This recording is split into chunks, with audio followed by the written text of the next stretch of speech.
Locker Room, with all the sports news you need, live.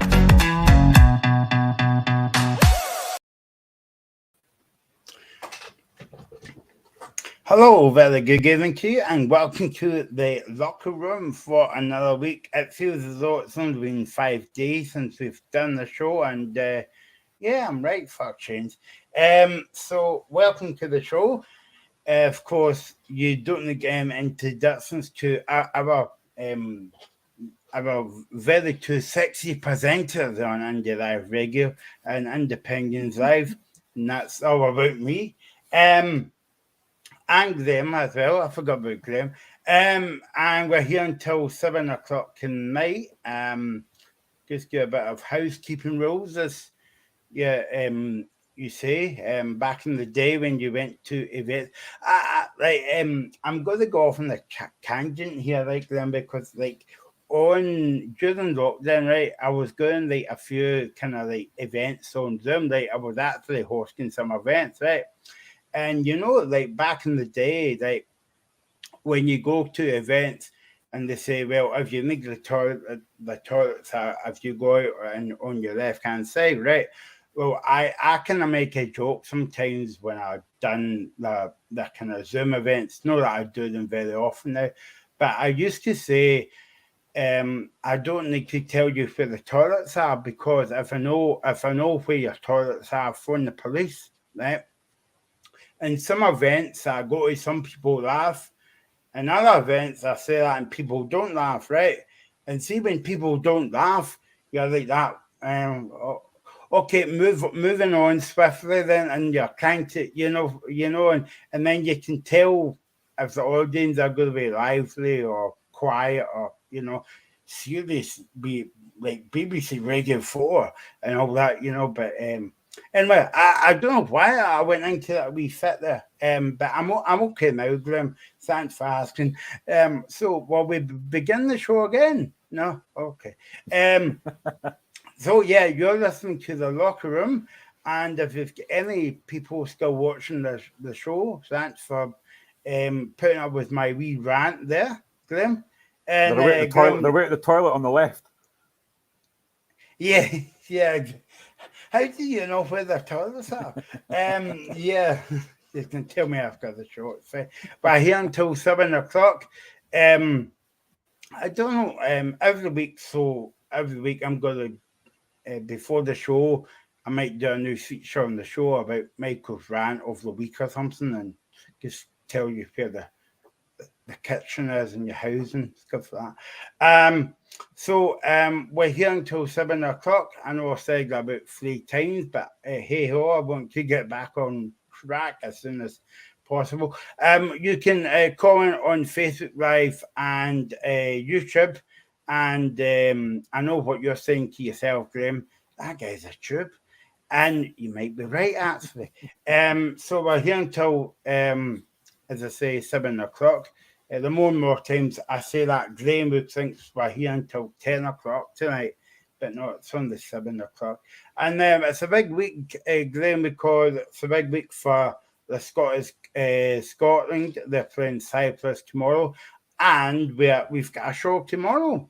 After the game at 4 o'clock, we'll be live on Independent Live and Indie Live Radio, and we'll be talking about the game tomorrow. On the show tonight, then, we'll be building up to the game tomorrow, and we'll be looking ahead to the championship games. And also, Graham, over the past couple of weeks, we've been talking about the Six Nations, and the men's Six Nations finished, but the women's Six Nations begin tomorrow. So we will look ahead to that one as well, and a wee bit of basketball news as well to end the show. So, right, Graham, where's your toilet in your house? No, I'm only kidding. Let's go on with the show then. And there's only one place to begin tonight, sorry. And as I say, that's at the beginning. And let's speak about the Scotland-Cyprus game. And I know what you're thinking, Graham. You're thinking, has this boy went to the pub before the show? Well, you could be right. No, I haven't actually been to the pub. I've been working all day. Honest. You believe that? You believe in anything. I feel that I'm going to get more comedy showing in the life. This is going to be brilliant. Maybe I've always wanted to do a bit of comedy. But anyway, sorry, Grim. So 5 to 7, that's been a quick show. So we're going to speak about the Scotland-Cyprus game tomorrow. Grim, this is going to be Scotland's first game since September. But it's going to be quite good to get back into the international scene again. Do you know what? We've gone 6 minutes and I've barely spoken yet. So well done. You've managed to hold me off till that long. I know, sorry. Yeah. Are you feeling all right? Are you feeling all right? I was waiting for the exit doors are on the left-hand side. The toilets are on the right-hand side. And the window is just jump at the window. If you want tea and coffee, it's really to the back of you. Yeah. I'm actually, sometimes I wonder if I like international breaks, but given the fact that Hearts have been pretty poor the last few weeks, I'm actually glad of the break. So Hearts can't ruin a weekend, but Scotland could. I don't think they will. But yeah, I mean, it has been a long time. And obviously this afternoon, for anyone that doesn't know, Steve Clarke has actually signed a new 3-year deal with the Scotland national team. So he'll be the manager until 2026. You can get your comments in on that as well. I actually think that's a good thing. I know that a lot of Scotland fans are still not overly convinced, but I think it's good. I think it gives Scotland stability. I think we're in a good place. I think we do have some good players.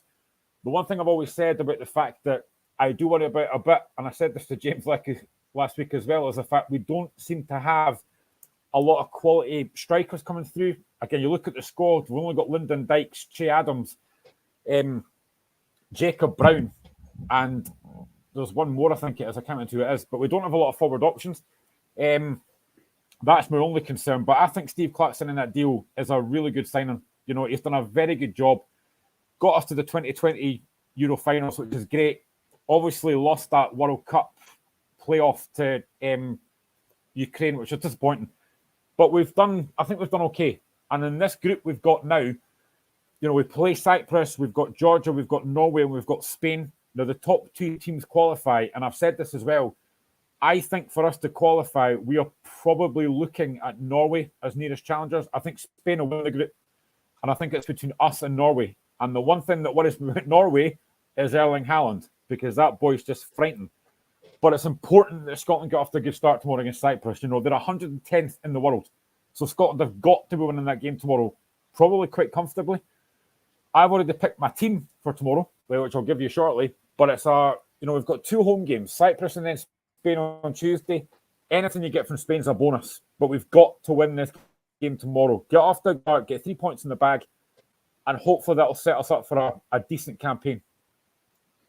Yeah, I mean, you were saying about Stevie Clarkson and a new deal, and looking at it this afternoon, Graham, it's quite hard to believe that he's been in the job since 2019, looking back, and, time goes fast and flies past as well, but I mean, I think you're right about Stevie Clarke signing a new deal, and look, you always got to get one or two of supporters. I mean, you say it a week about Hearts supporters, then they're not very sure about the manager, even though that he's got us to the European Championships before.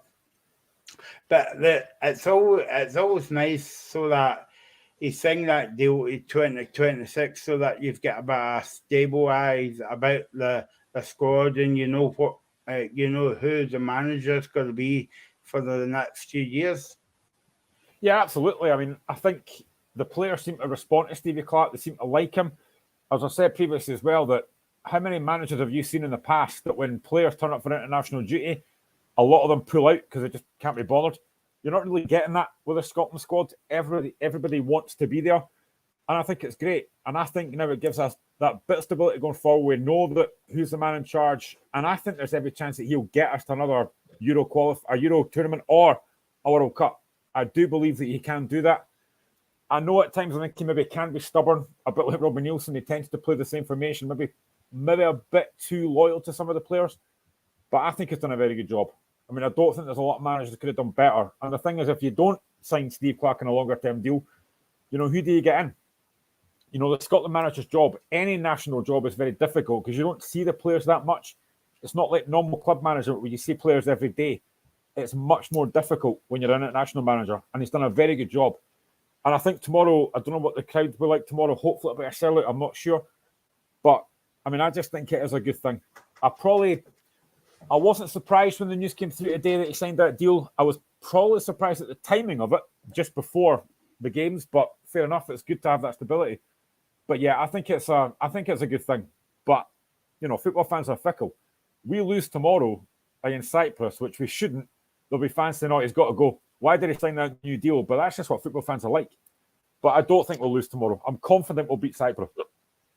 Captain Andy Robertson said today that this is on the back of Stevie Clarkson and a new deal. He said that we all delighted with the good news for the whole country. Since the manager has come in, there's been a lot more positive feelings about the Scotland national team, and the fans are really took to him, and the players have really took to him. And the whole squad. But yeah, that's what you're meaning, Glenn, because usually when managers come in, people pull out and all that, and you get the feeling that there's not a good feeling about the camp, or if there's fighting between the managers and players as well. But it's just because Stevie Clarke's come in and he's done a wonderful job.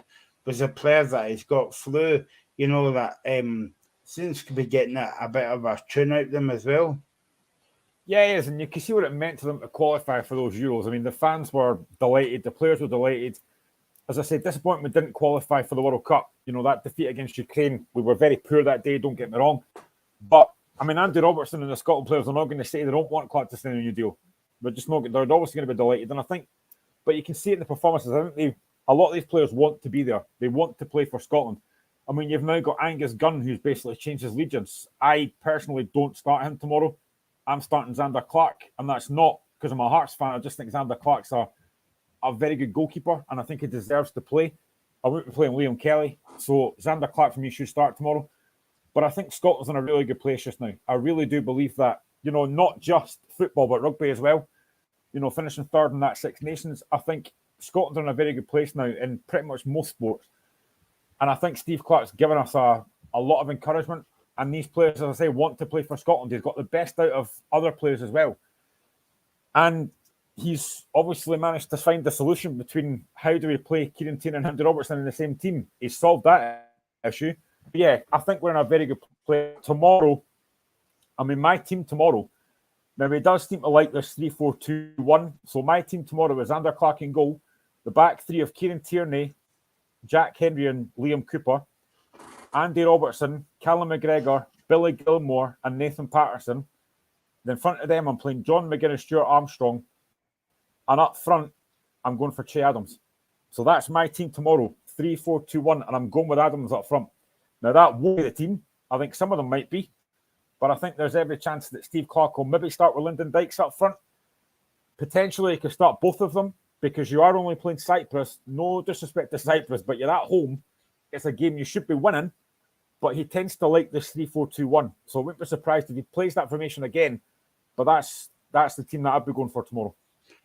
It would be nice to see Lyndon Dykes getting a goal, especially because he was in hospital at the beginning of the week with pneumonia. And to be honest, Graham, it's quite good how he's in the squad now, Yeah, absolutely. I think it's great to see him back. I mean, he has his doubters, and I understand why. He's maybe not the most mobile, but he can score goals. He's a physical presence.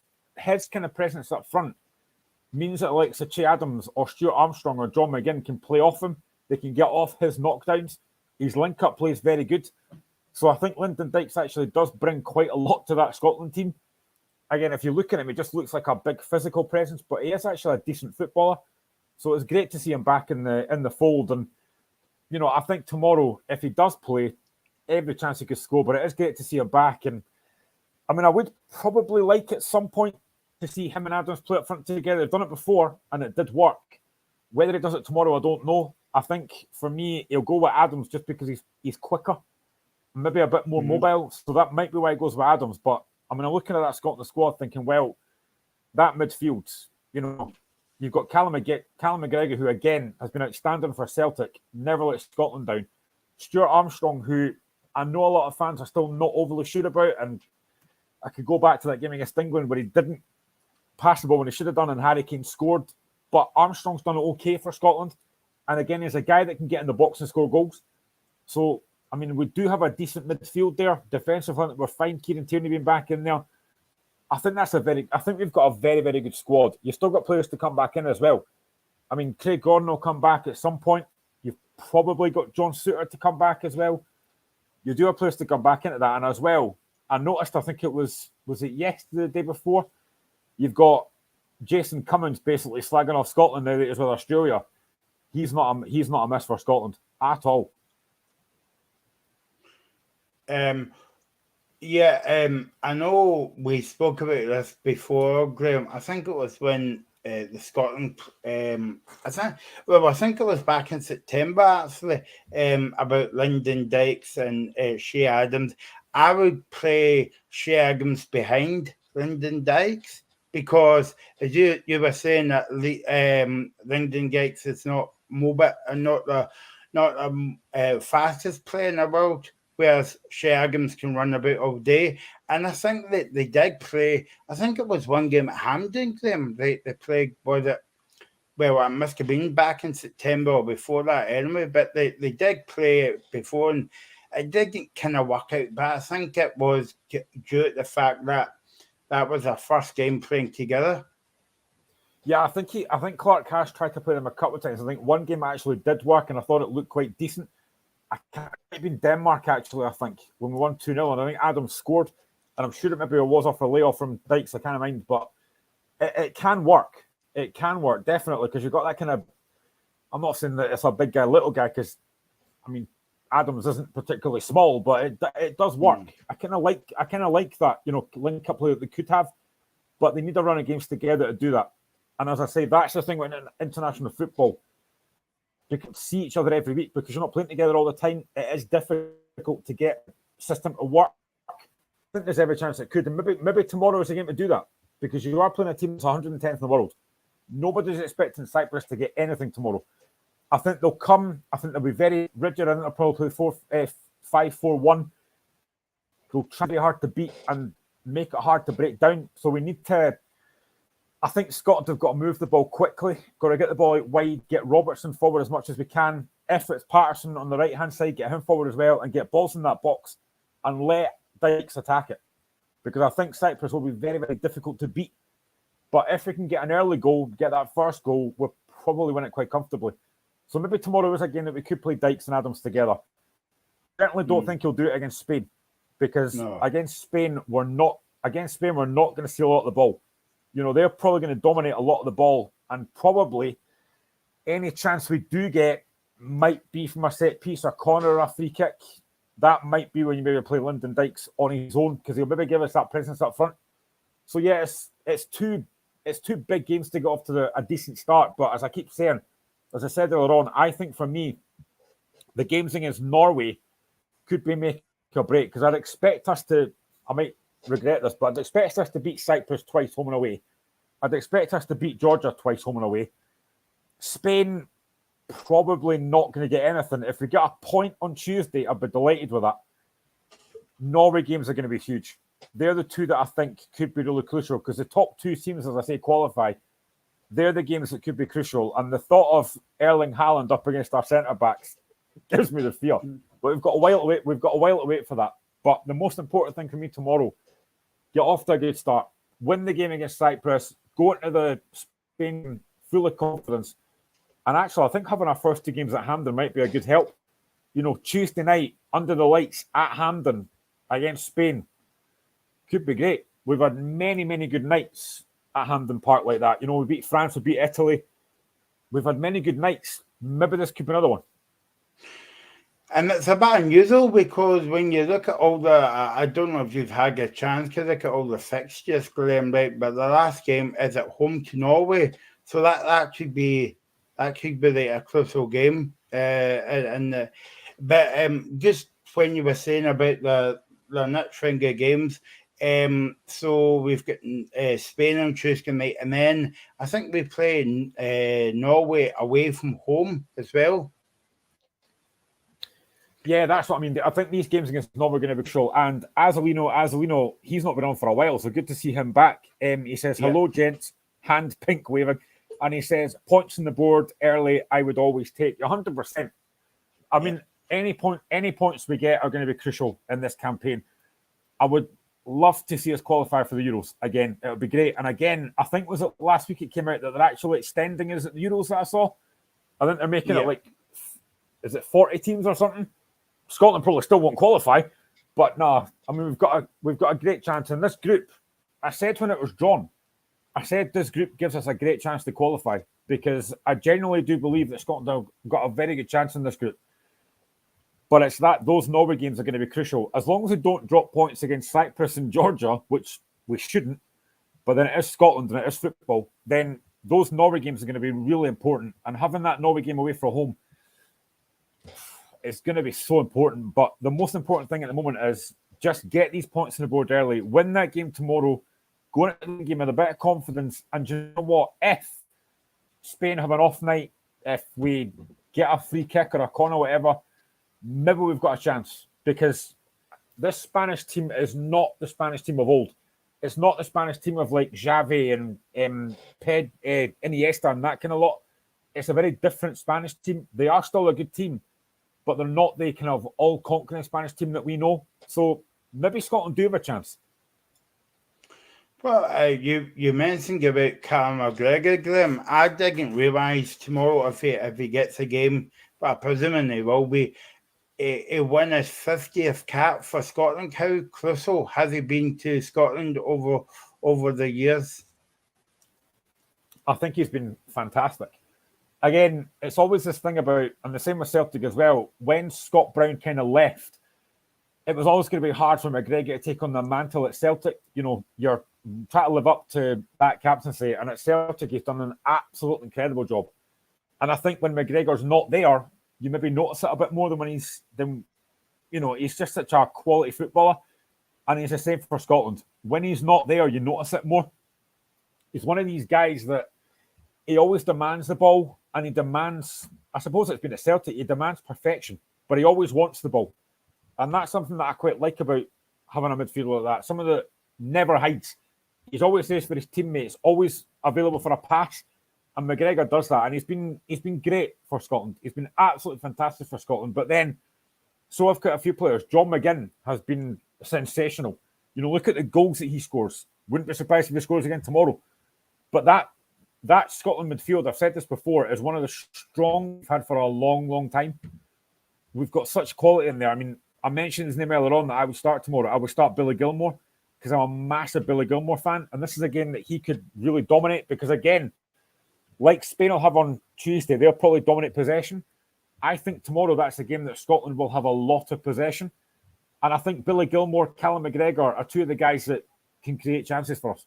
So that midfield is going to be very important. But Callum McGregor's been a fantastic servant, really good player for Scotland. And he'll go on to get, I mean, I don't know how long he'll go on, but he'll go on to get easily probably 70, 80 caps for Scotland, I think. He's a mainstay in that Scotland team.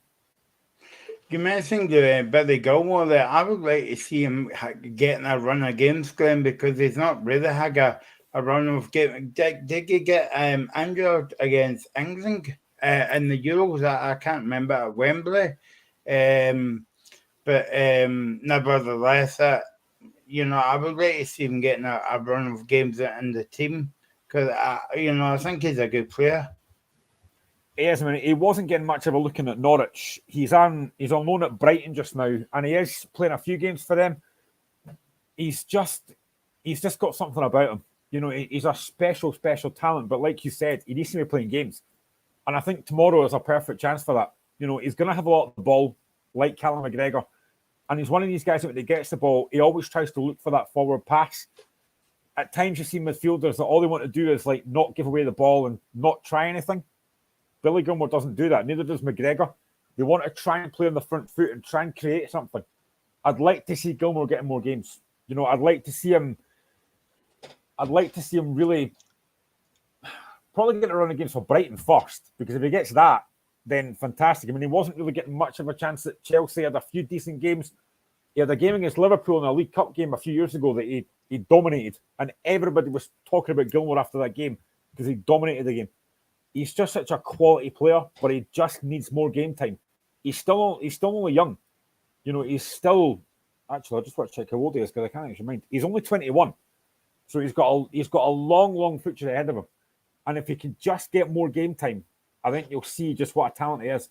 As Lino said, Spain was always an underperforming team in the past.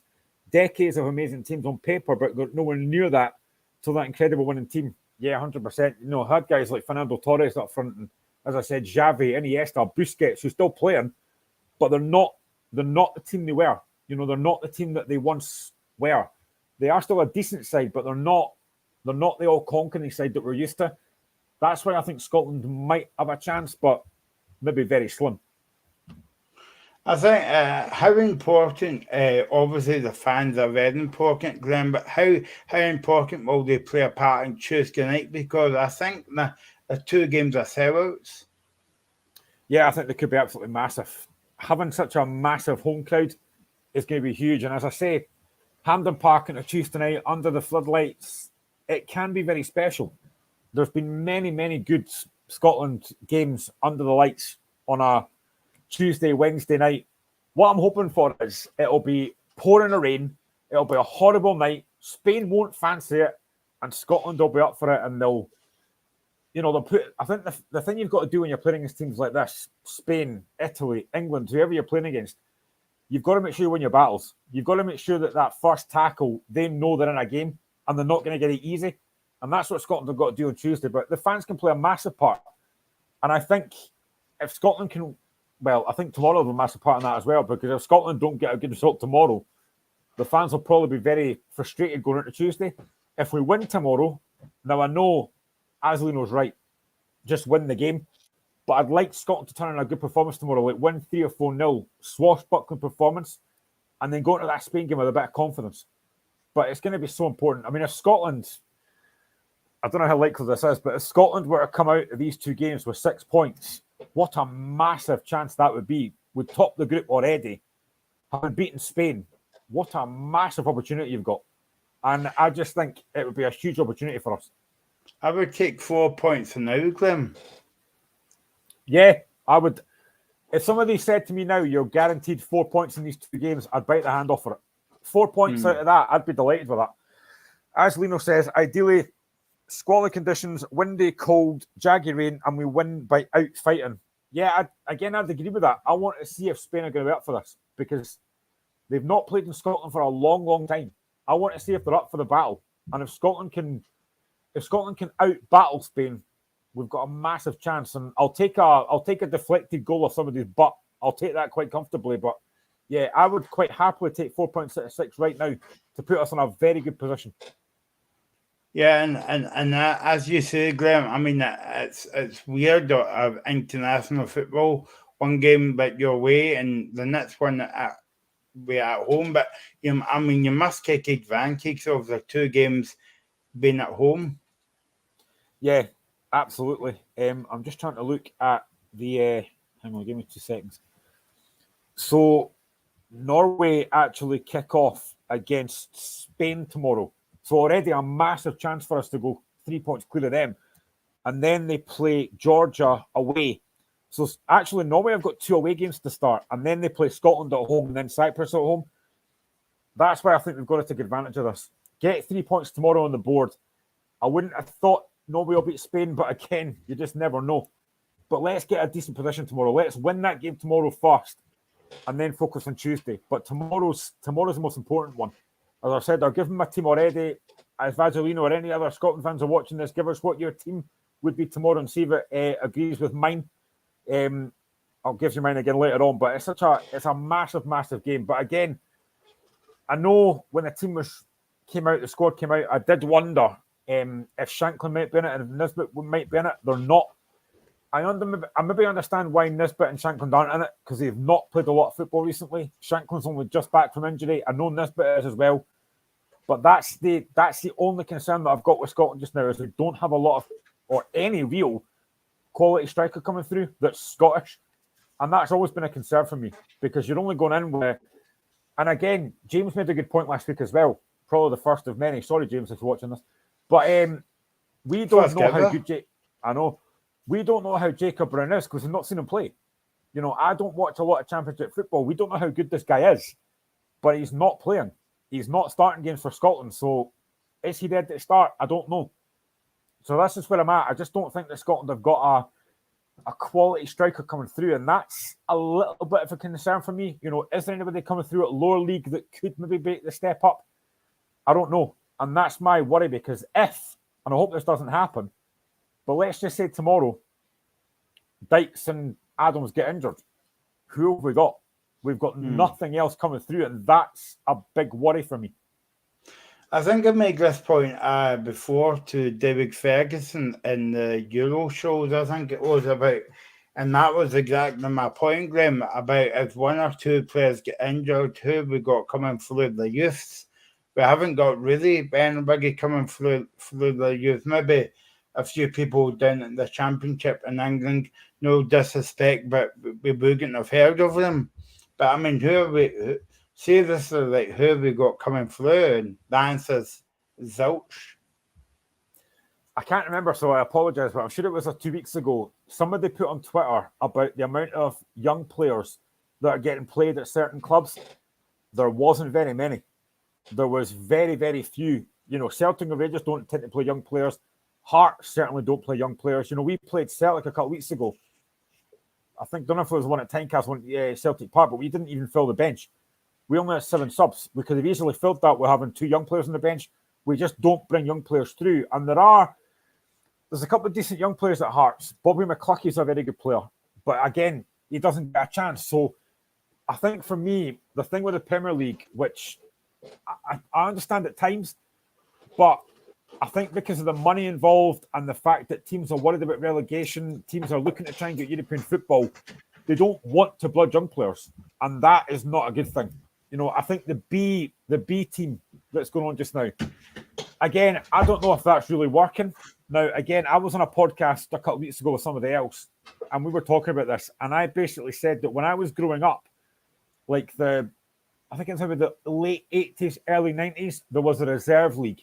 And I remember there was one time, and I brought this up before, I think, but I remember I was probably about maybe 9 or 10 at the time, but I wasn't allowed to go to Easter Road. My mum would let me go to Hibs Hearts at Easter Road, which is fine. I get it. I was young. But when Hibs played Hearts at Tynecastle, the main team, they then had the reserve league game at Tynecastle. I went along to that, and it was great because you saw like the main players that weren't playing plus younger players getting a chance. And it was great. You know, the young players learn from the older players. That doesn't tend to happen now. You know, in this B League, it's young players playing against young players. You're not getting that step up. And I think the reserve league getting scrapped was the worst thing that could have happened, because young players now were just not getting a chance. I think when Hearts got demoted to the Championship, we had to play young players. And it was good. You know, we had Gary Locke in charge, and he played young players, and it was great. Yes, they got beat quite a few times, but it was great for their development. And they've now gone on. Guys like Sam Nicholson, guys like Callum Patterson, guys like Jamie Walker. You know, they were all getting a chance. And now we don't do that. And I think it's to the detriment of the Scottish national team, because you're not seeing these players coming through. And that's not a good thing, I don't think.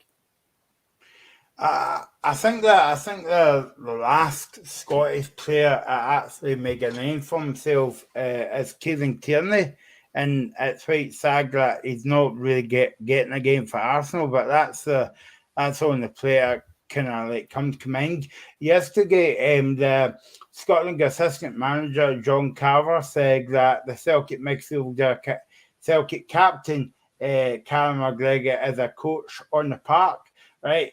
But see, when you see comments like that, Graham, you're thinking, well, Scotland raiding these 11 captains on the park maybe tomorrow, but more so on Tuesday for the big game as well.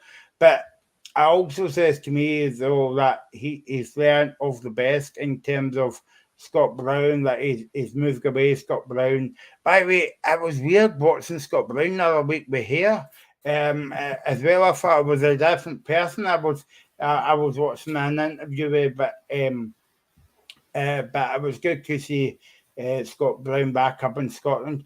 But yeah, I mean, so he's moved out the team, moved out of Scotland and Celtic. Callum McGregor has come in to Celtic and Scotland and done the exact same job. Yeah, he has, and I'll get to Aslina's point in a second because it's a good point. But yeah, I think you can see McGregor as the kind of leader on the pitch. You can see that he's always talking, he's always communicating. As I say, he always wants the ball, and that's for a midfielder. That's what should always happen. You should always demand the ball, and he does that, and he's grown into that role, quite comfortably. And I don't know how old Callum McGregor is, but I think he'll be around for a long, long time. He'll win more titles at Celtic, he'll win more cups at Celtic, and hopefully he'll get to World Cup with Scotland because I think he deserves it. He is a born leader. He's a born leader on that pitch, and it's probably a bit unfortunate. Maybe and I think at some point he will be the captain of Scotland again. Andy Robertson's the captain just now, but McGregor is a leader, and yeah, I think you do need more than one leader on the pitch. You got your one captain, but you do need more than one leader on the pitch. You want your whole team to be leaders, and Callum McGregor does that. You see the job he does at Celtic. He never stops talking. He never stops encouraging. And that's what you want as your leader. Aslino says, Graham, this comes back around to reconstruction with some breathing space. Young players get bloodied.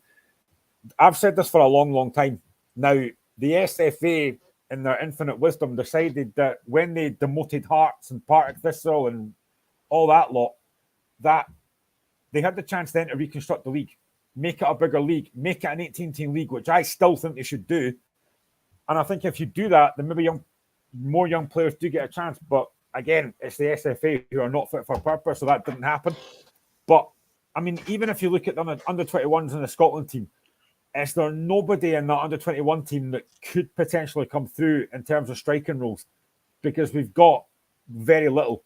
I mean, do you know what I thought about this? I thought about this last week actually in my head.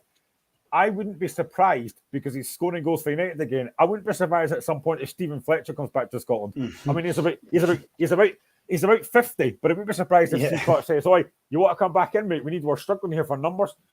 But there must be somebody. There must be somebody at lower league, Championship, League One. I know people will say, "Oh, it's League One, it's League Two. They're not going to be good enough." You don't know until you try them. We are serious. We are seriously lacking in depth, Scotland striker-wise. I mean, there are better teams than us that have got a lot more depth, young players. We just don't have that, and that's a worry for me. Callum McGregor's 29, Graham, so you're talking about maybe about 6 more years. Oh, easily. I mean, as long as he stays clear of injuries, then he will go on for a long, long time because he obviously looks after himself.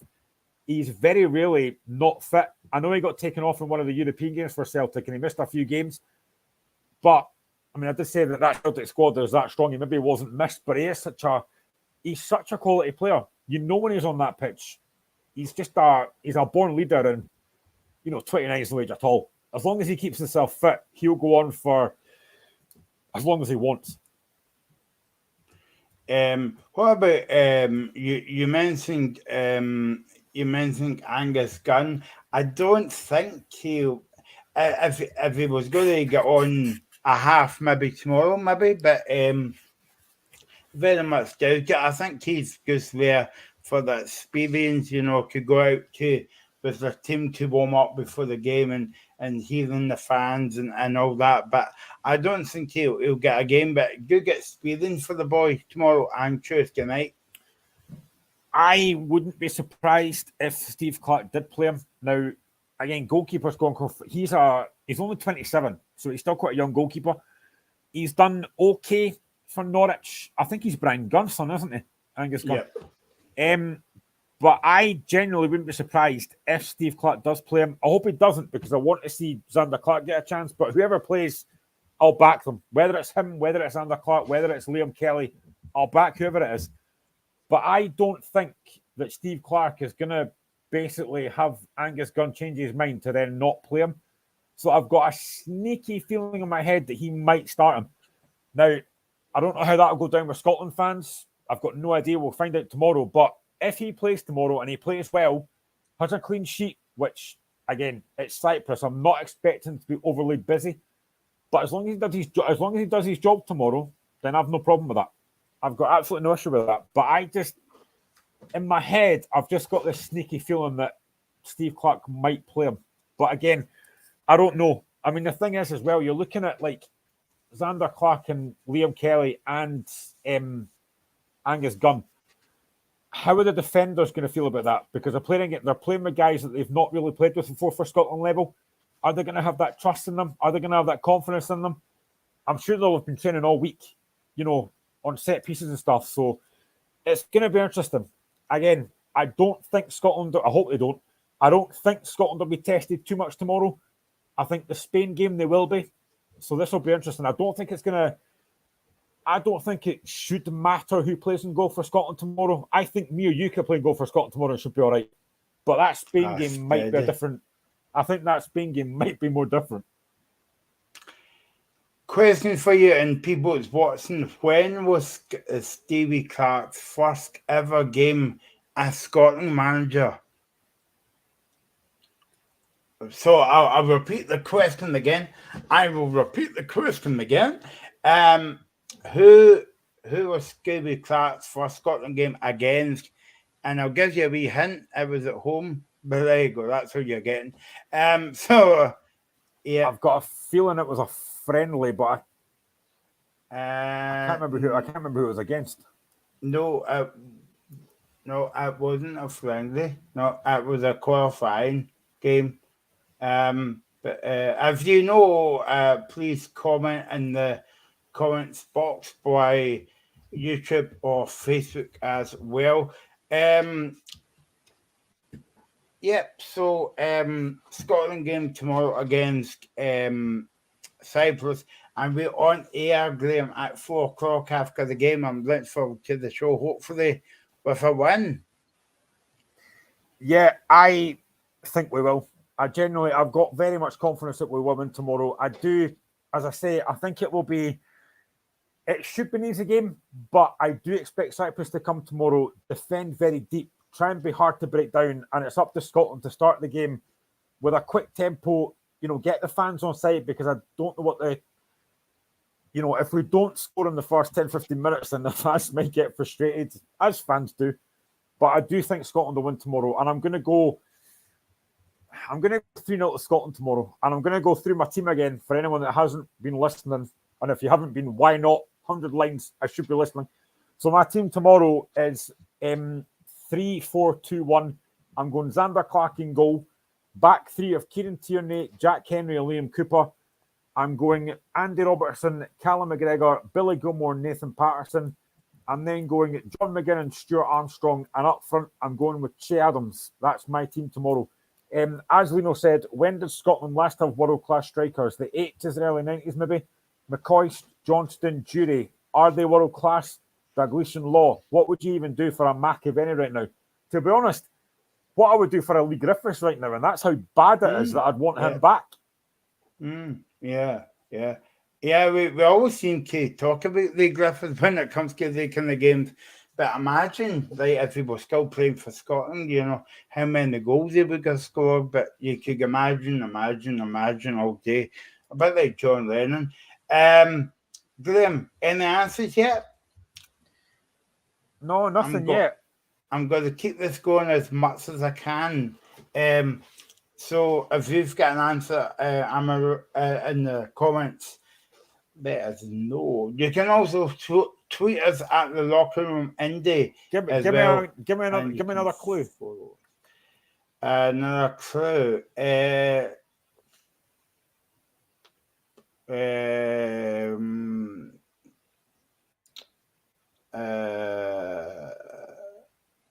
Was it a big team or was it a little team? It was a wee kind of team, and I can't give you any It more. wasn't Israel, was it? Because they played them about 5 times a season. No, it wasn't. And if, by the way, see if you don't get this, you'll kick yourself. Well, I can't kick anyone else because nobody else here apart from me. Well, you can't kick a ball. So there you go. Oh, this is going to run me now. I'm trying to figure out who it was. So yeah, but this window is quite big then because during the season you've only got, you play football maybe for 4 weeks and then you stop for international weeks. Oh, wait a minute. You've just said, if I don't get this, I'll kick myself, which means it must be somebody. It's no Cyprus, is it? Yes. Hey! And I will give you a bonus point. Who scored the goal? Oh. By the way, I've got the answer right here because I wouldn't have been able to tell you either. But no, Right, one more point, Graham. And I'm not going to ask you what time he scored that because that would be a bit unfair. Just because I'm looking at the answer right now. Did we win 1-0 or 2-1? We won. It's got the 2-0. 2-0.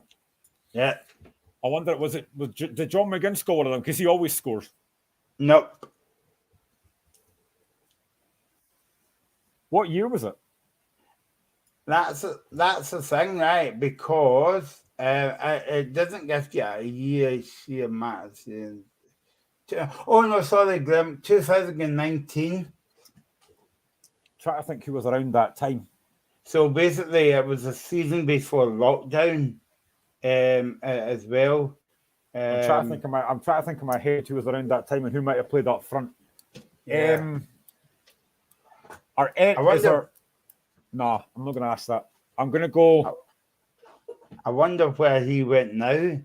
I think he's actually playing in England, believe it or not, in the Championship. Well, in the lower leagues anyway. Championship? All right, I'll give. Yep. Is he a striker? Yep. Well, we thought he was. Yep. A striker playing in the Championship. It's not Ollie McBurney, is it? Nope. Oliver Burke. Yes, well done, that man. Well done. He was a sub, and they came off the bench, and they scored Graham for a hat trick. Maybe. Can you go on? What's the question? Good say. Right, so he came off the bench, and they scored the goal in 80-something minutes. This is for 3 points. Graham. Yep, he came off the bench and scored a goal, the winning goal. So it's between 80 and 90. Oh Jesus! Now, do I go low or do I go high 80s? Let's go. So this is when you know Graham never went to school. If he can not. I know what's math. 80. What's time? Let's go for. I forgot you speak in Pennycook. Yeah. Hey, we do get lessons here, you know. It's not that bad. Hi. Right. Okay. Right. Let's go 8. If he came off the bench, when did he come off the bench? Well, that will give it away because he scored 8-3. Nope. I'm gonna go high. I'm gonna go 80. I'm between 88 and 89. 89. Moscow Duffy, kick a bow. Yeah. Well done. Yeah. Yes, I bet you had your phone out there as well. But well done. I wish I did. You'll get your present. I mean, you'll get your prize in the post one day. I wasn't expecting to answer questions. I wasn't expecting to answer the quiz questions when I came on this show tonight. That was harder than it sounded. Me as well. I just found it and I thought, well, yes, we'll just ask that. And Eamon Brophy scored the other goal. What have I just said about strikers as well? Eamon Brophy. Yeah, where did he go? Well, yeah, Azulino will know. Yeah. An St Mirren man. Well done, Grim. He came off the bench 89 minutes to win, and that was Stevie Clark's first game as manager. I would phone up Hampden and say, give Graham Duffy a pie tomorrow for getting that. I mean, Oliver Burke. Ross County and loan. I was trying to forget about him. Yeah, the line dancer. He ended up at Celtic as well, didn't he, first season? He did. He wasn't there very long. I don't think he did that well, actually. Maybe scored a few goals, but he wasn't very good. In fact, was he not on loan at Celtic? Yeah, he was, Yeah, yeah. I seem to remember he scored 1 or 2 goals, but not that much. I've actually just thought, I'm going on a tangent here, but I've actually just thought of another player that maybe Scotland could get in the striker role, but I don't know if he's injured just now, but Ross Stewart from Sunderland, he's had a very good season again for Sunderland, so that's another one that maybe could be in the squad when he's fit. He's a good player, actually, Ross Stewart. Yeah, no, exactly. Yeah, I'll be good to see. So Scotland plays Cyprus tomorrow, 2:00 kickoff. We'll be on at 4. I don't know if you managed to watch the Scotland under 21s game, Graham, but they get beat last night 3-2 against Sweden in a friendly. I didn't see it. I saw the final score. There was actually a very good goal scored by one of the young Scotland players as well. But yeah, disappointing. Didn't manage to get through that game. But who's our next game against? You got the fixtures up? I've just took it away, actually. Well done, Graham. You asked me something when I took it away. Well done. I'll come back to you with an answer about 8:00 tonight, if that's okay. And I've went into a different website. I'll come back to you on that point, Graham, because I don't actually know. I don't know if the under 21s is started their campaign yet, Graham. I'm actually just going to look now. I will. I will see. I will. Okay, so if you want to contact us, you can do so by comment on Facebook, not Facebook, YouTube. Yeah, Facebook and YouTube as well. Scotland under Wales. 21s. Actually, Scotland play on Wales on Sunday, then their qualifying group stages start. On the 12th of September, they play Spain away. Then they play Hungary at home, Malta at home, Belgium away, Hungary away, and Kazakhstan at home. Oh, there you go. A bit of before we move on, Graham, to speak about the championship, because there's some games on tonight I want to speak about. Just want to take your take about Michael Beale. He's basically said that Rangers will hope to sign about 5 players in the summer. Beale will not put a limit on the number of signing the recruits this season. And former Rangers captain Barry Ferguson would like to say, the man you were talking about, Graham, Billy Gilmore back at Ibrox.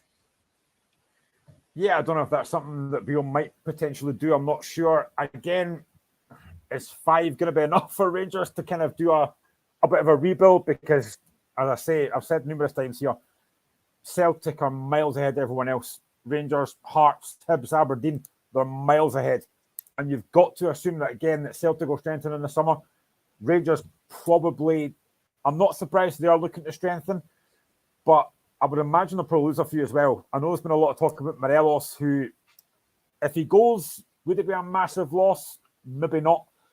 But yeah, I mean, there is no doubt they need a much bigger and better recruitment.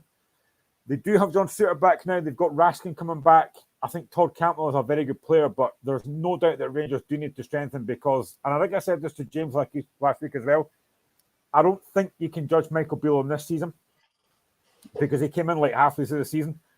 But if Michael Beale wins the Scottish Cup and if they beat Celtic, you've got to assume they will because they're playing a championship team in the final, then he'll probably maybe get a lot more leeway from a lot of Rangers fans. If they get beat by Celtic, which there's a very good chance they will, performance might be the thing that might not help. You know, Celtic win that game comfortably. Rangers fans who are not overly convinced by Beale will be furious. So I think you judge Michael Beale next season. You know, in the summer, when he gets his signings in, who they bring in, and when they start from scratch, you know, start from 0-0. Then we'll see how Michael Beale does. If it gets to, say, late September, October, and Celtic are again quite far ahead, then I think Beale will have a massive, massive pressure. You know, the thing is, it's very, I speak about this a lot, but recruitment is so important. You've got to get it right. Now, you're not going to get every signing right. Nobody does. Even the top managers don't get the right signings right. I think in terms of Postecoglou, to be fair, he has got pretty much all the signings right, but you've got to get it right. So Michael Beale's got a massive job on in the summer. And I do think at times, I do still have this thing about when Michael Beale comes out, I do kind of wonder if he's been kind of sincere at times. I think some of the things he says, I kind of think, what are you talking about? So recruitment's going to be important, but I mean, that semi-final is going to be massive when it gets to that game. If they lose that and the manner of the defeat, a lot of Rangers fans who are still not, and I know there's Rangers fans that are still not convinced by him because I speak to them. The still Rangers fans are not overly sure about Michael Beale. So if he gets beat by Celtic comfortably, that'll only intensify, I think. There's, I don't know if you saw this, Glenn, but there's reports that the latest team in for Morelos is Galatasaray. Yeah, I mean, they're a very well-known Turkish club Big who team. are absolutely mental. The fans are mental. Maybe he would fit in quite well there. You know, Galatasaray fans are nuts, but then most of the fans in Turkey are nuts. I've seen some of their games and their fans they're passionate, but they kind of go over the top a little bit. I mean, is that an environment that's going to be good for Morelos? I don't know. But I think if he goes from Ibrox, it'll be a question of, you know, who do they bring in to replace him? Because I think Cholak, for me, is a better player, but they're going to need more up front if Morelos goes. I think there's no doubt that Morelos has been a good player for Rangers, but he always has that kind of switch that can flick that you just think he's going to do something daft. And if you do that in Turkey, that's not a good idea because their fans are crazy. So, yeah, I think it will be a big move for him. As Lino says, I think Lee Gilmore should steer clear of Ibrox until he's a veteran. Then he can play boyhood fantasy for a final paycheck. Career first, he should go abroad. Yeah, I do that. I don't. Rangers might not be the best move for Billy Gilmore. I would like to see maybe go abroad and maybe learn a few more cultures and stuff. You know, Lewis Ferguson went abroad. Andy Irvine that was at Hearts went abroad. A lot of these players do tend to go abroad and they do well. I can see Billy Gilmore being a very good player for somebody like in Italy or Spain, where they get, especially Spain actually, where it's kind of technical. That's Billy Gilmore's game. He's a technical player. So I can see that happening. If he went to Rangers, would he be a bench warmer? That would be my worry if he went to Rangers. Just one more story, Graham, I would like to get your opinion on. And you mentioned that tonight, and I think we spoke about that last week as well on the show. And this is not going away, by the way. The new Super League format could earn Celtic and Rangers more than the current money that they're getting for the league. Now, I know as a Hearts fan and as a St Mirren fan will say, yeah, let them go. But to me, speaking about this and now, and like the cost of living crisis as well, and we can speak about it till tomorrow night until we're back on the show. But the only people who will lose out is the fans. I mean, Rangers and Celtic can make money all day, every day of the week. But you're just putting out your own fans, because they wouldn't they couldn't afford to go to Spain to see Celtic against Barcelona, or Rangers going to Benfica and all that. I genuinely hoped a few years ago when the Super League idea came up that we'd never hear it again. I kind of thought in the back of my head that it might come back up again with a different way of doing it. Now, again, this is only going to benefit the big clubs. It's going to make no difference to anyone else. It's all to benefit the big clubs. And again, we've had this discussion weeks ago where I said, you know what? If Rangers and Celtic left, I'd be quite happy for that. I think it would be a much more fairer league. You could extend the league in that case. You could have an 18-team league, a 20-team league.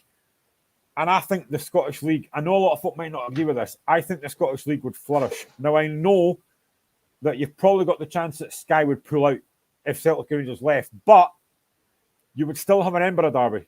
You'd have a Dundee derby. You'd have, you'd still have derbies that you could show on TV. It might not be Celtic Rangers, but you would still have derbies there.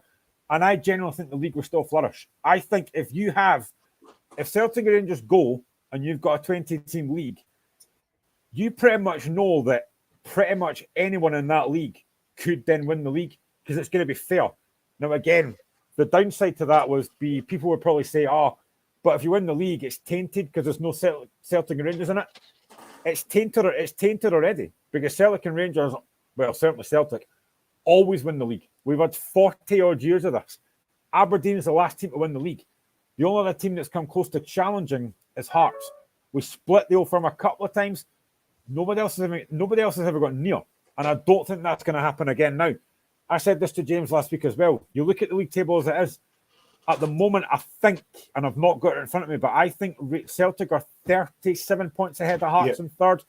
Yeah. Rangers are like 25 points ahead of us. That's not good. As I said to James last week as well, if you're an outsider, and I know that folk in England don't care about the Scottish League, that's fine. But if you're an outsider looking at that league thinking, do you know what, I might have a look and see how the league table in Scotland's doing. You're looking at that league table and thinking, wow, look how far, look how far the top two are ahead of the team, and supposedly the third best team in the league.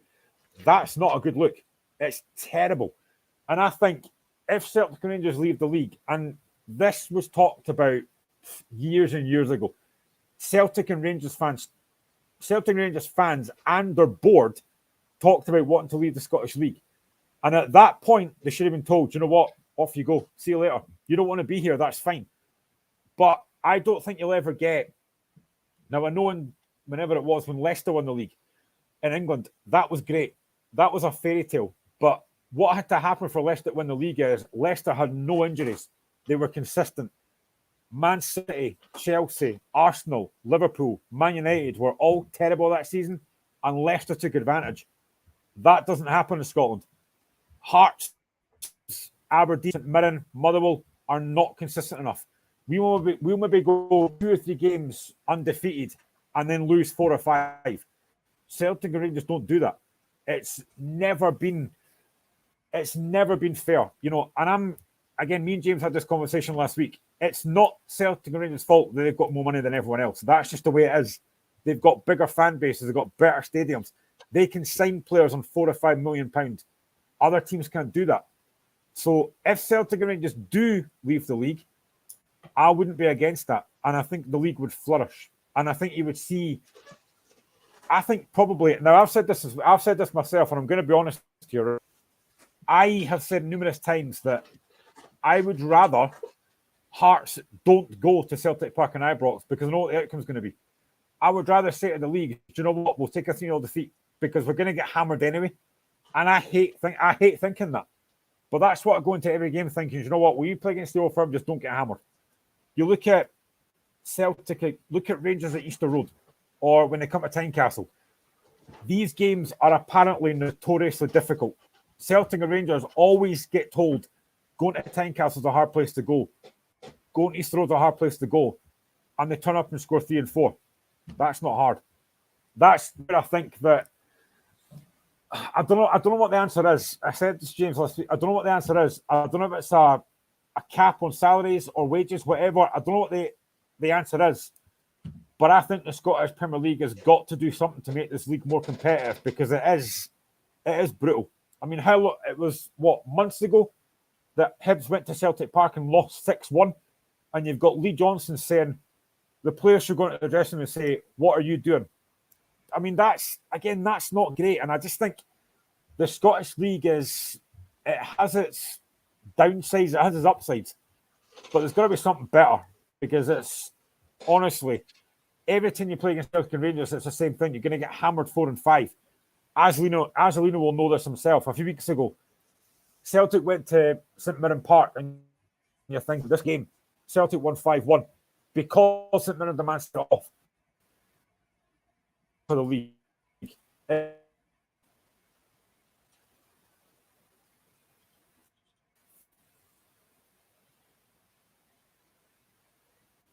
Right, okay, yeah. Yep.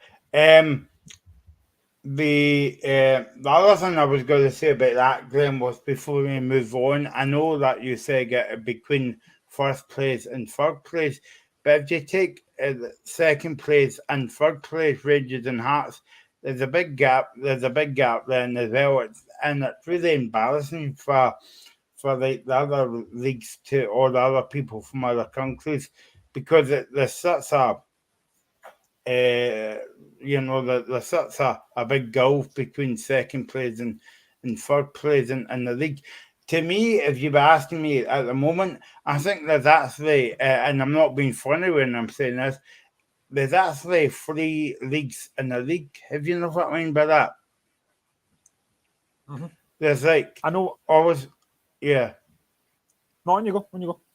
No, I was going to say, so you've got the top 2, that's a league, and you've got like the middle, that's a league, and then the bottom, that's a league as well. And that's the way it's been for years, Graham. Yeah, it has, and I don't think it'll ever change. And as Lino says, this is where I disagree with you, Graham. Rangers and Celtic leaving would have other negative consequences. It makes the league other. Scotland would be seen as having 2 elite teams, and then there must be another way to pull back the old firm to equalise the league to some degree. I mean, I just think that, and I've said this numerous times, that I do think that if Celtic are going to just leave the league, you've then got more of a fairness. You've got other teams like St Mirren could potentially win the league. Motherwell could win the league. Queen's Park could win the league. I just think it would be great to see other teams having a chance to win the league, because right now you've got no chance. Absolutely no chance. Even trying to split the old firm, even once a season, would be seen as a bonus, but it's never going to happen. And I do agree that there needs to be something done to make the league a bit better, but I don't know what that's going to be. I really don't.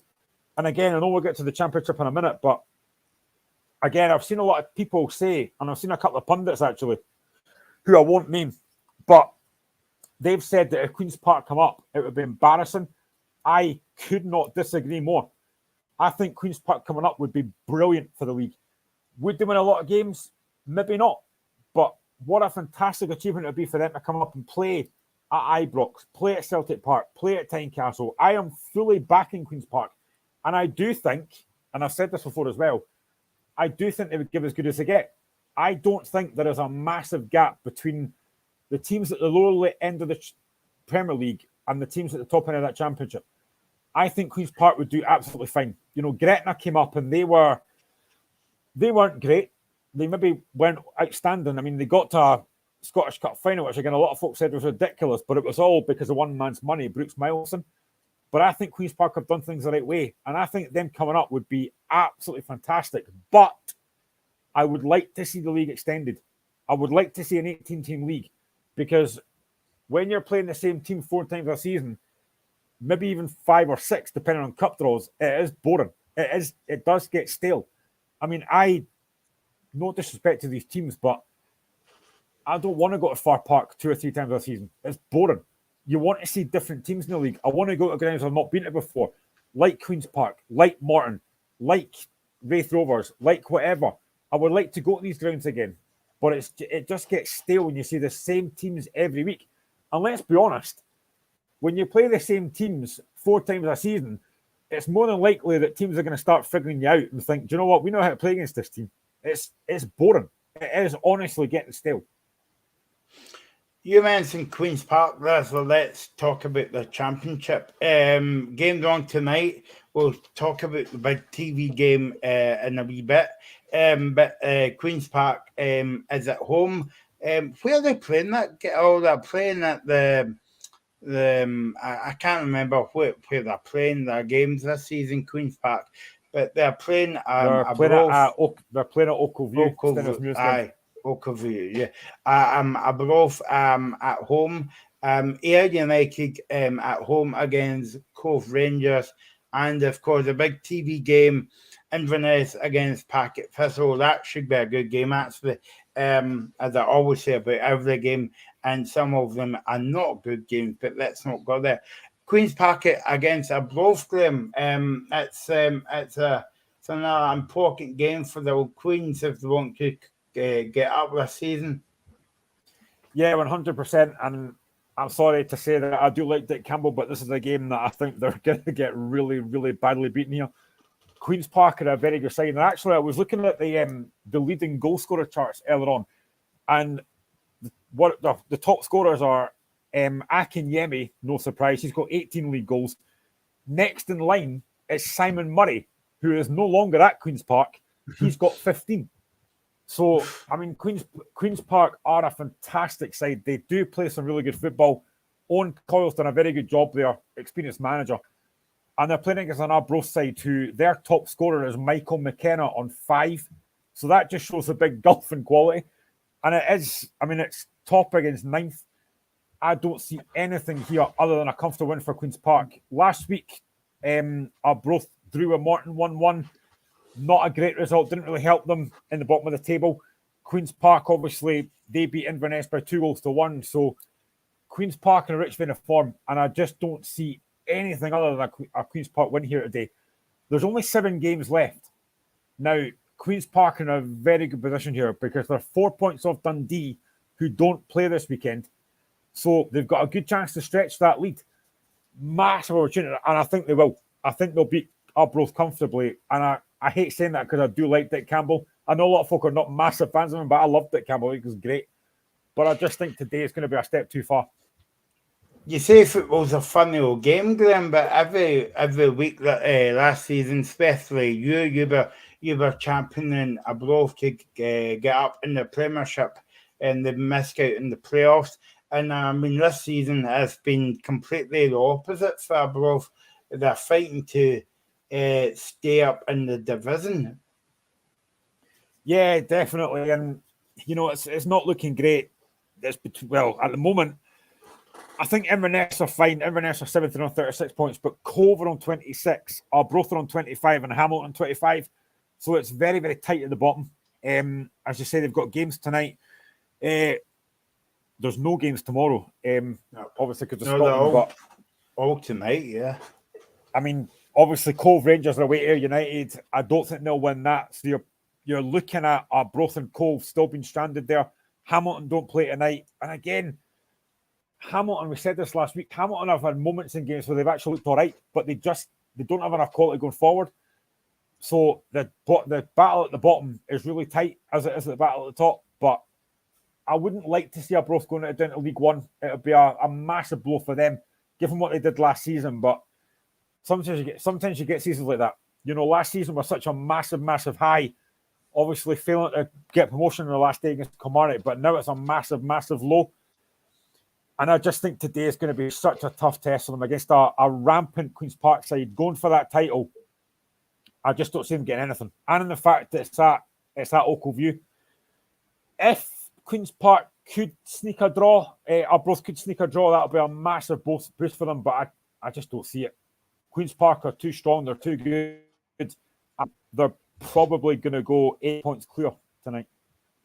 I think that if the Arbroath would get another point, it would be kind of okay, but you would want to win you would want to take 3 points from all your games because as you say, the 8 games left of the season. This is what you call the business end of the season, Grim, and you want to start picking up points. Yeah, definitely. You know, when you're near the bottom of the league, you have to win. You have to win as many games as you can. And I suppose for Arbroath, they can't really concentrate on Hamilton at the bottom. They've got to concentrate on themselves. It would be a massive upset and a massive shock if they did beat Queen's Park tonight. I just don't see it happening. Queen's Park are too strong, but again, I would like to see Arbroath staying up because I just think after what they did last season, it'll be such a shame to go down again. I think for me, if I'm looking at the league table just now, I think at the moment Cove look the most likely to go down. I know Hamilton's bottom, but Cove were hammered 6-1 last week. A huge blow, absolutely battered by Wraith. So they are not in great form. So I think Cove might be the team that goes straight down, and then it's between Hamilton and Arbroath for that kind of last playoff place. I don't really want to see Arbroath going down. I really don't, but it's just so tight at the bottom there. It's so tight. And I mean, Ayr United, I mean, they would want to get back to winning ways, Glenn, because they were playing on, what was it, Tuesday night? They went up to Dundee, and Dundee beat them 3-1. Yeah, and probably not a massive shock. Dundee at home on a decent side. I think Gary Boyer's done a good job there. Dundee have got some decent players, so maybe it wasn't a massive shock. But to be fair to Cove and Lee Bullen, they probably couldn't ask for a better game now. At home on a Friday night to Cove Rangers, who are struggling, you couldn't ask for a better game than that. And as I've just mentioned earlier on, Dipo Akinyemi has scored 21 goals this season, which is fantastic. He's got 18 in the league. I think he could. I mean, I don't want to be horrible to Cove, but to be honest, I think Akinyemi could run right here against that Cove defence. You know, to concede 6 goals last week against Wraith Rovers, they're a decent side. They're not a 6-goal side, but a decent side. And you're up against a guy in Akinyemi who's scoring goals for fun. I think Akinyemi could help himself to 3 or 4 here. I really do. And I can see Ayr United winning this tonight at a canter. And if they do, they'll go a point behind Dundee, who don't play. So it's a massive, massive game for Ayr United. And this is a game that I think Ayr United will be looking for and thinking, this is 3 points here. We'll win this game comfortably. Somerset Park, easy 3 points. I think Ayr United, you never know, they could maybe still make the playoffs as well. They're sitting behind Dundee Dundee at the moment on 46 points. But I was going to say Ayr United will do well to hold on to Yakin next season. All depends what happens this season. Yeah, I've said before, I think Akinyemi is too good for that league. He's too good for United. No disrespect to United fans watching this show, but he's too good for them. I think he will be... I mean, I've said this before as well last week to James and that. I think he's somebody that Hearts should take a punt on. Hibs could take a punt on. Even Argelino's side, St Mirren, could take a punt on him. He's such a good footballer. He's a big laddie, but... I think he can name a few teams, Graham, like Motherwell, Livingston. Yeah, 100%. I genuinely think he could easily make the step up, like Joe Newbley did when he went to Livingston. He could easily make the step up. So, you know, Akinyemi could be a very, very good player, a very, very good player in the Premier League. Again, that's why I'd like to see the league extended. You know, let these guys up and let us see what they can do. But yeah, Akinyemi, 21 goals this season. Again, when the season started, nobody knew a lot about him. Everybody knows about him now, though. You know, everyone knows who he is now. I think teams in that Premier League should take a punt on him. He's obviously not going to go to Celtic Rangers, but another team, he could easily do a job. He's physical, he's strong, he's got a bit of pace, he can hold the ball up. And some of his goals he scored have been fantastic finishes. You know, look at the goal he's scoring against Falkirk in the Cup. I know they went out, but look at the goal he's scoring against Falkirk. Back to goal, takes a touch, turns the defender, drills the bottom corner. That's a great striker's finish, that. And I think a lot of teams in the league, in the Premiership, should be looking at him. And if they're not, why not? I think. To be honest, I know you were saying about going into this season, nobody kind of knew of it, but I think he's actually put him on the map, but also Ayr United on the map as well, because there's just so many maybe not in Scotland, but down south and all that, even though they're a bit ignorant to Scottish football, what we know about Graham. But I think he puts kind of Ayr United on the map. Yeah, he does. And, Ayr United are a good wee side. I think Lee Bull has done a really good job there. They were, I would say this, they were very fortunate to get past Elgin in the Scottish Cup. That last-minute goal got them that level and win the game comfortably in the end. But, Ayr United have been another one of these teams, a bit like Arbroath last season. Nobody expected Arbroath to do that well. I don't think many folk expected Ayr to do as well as they've done. But yeah, like you said, they are right in there with a chance of the Championship playoff. I think there's every chance they will be. I've stuck my neck on the line before, and I'm going to do it again. I will keep saying this. I do think Queen's Park will come up. I think they'll get promoted and thoroughly deserve the job that they've done there. Obviously, they've got the backing of Willie Hawkey, and they had the backing of Leanne Dempster as well. They've done a very, very good job there. A really good side. If they come up, which they will, hopefully get the stadium properly sorted, and then it'll be great. I think it'll be great for the Championship. After that, I'm looking at the league table as it stands just now. Dundee on 50, Ayr on 46, although that'll go to 49 tonight when they beat Cove. They've got Partick on 45, Morton on 43. It's very, very tight. The rest of that pack is very, very tight. I mean, to be honest, I've got a wee soft spot for Partick. First of all, I mean, they could make the playoffs as well, Graham. It's a big F at the moment, lying in fourth in the league with 45 points. Did they not make the playoffs last season, but they got to the quarter-final, and I can't remember who beat them. Yeah, again, it was probably it was a massive shock. When we did that live show when Rangers played Partick Thistle, and Partick were brilliant that day, there was a massive shock when it came out that Ian McCall had been sacked.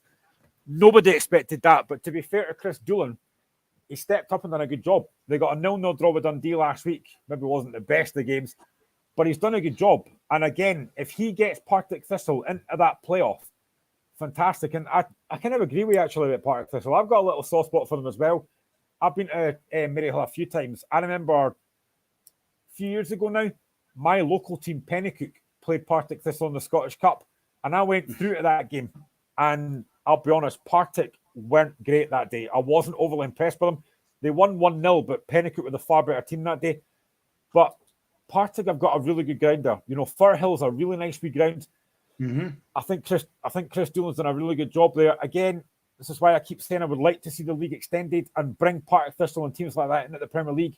They've got a ground more than good enough for the Premier League.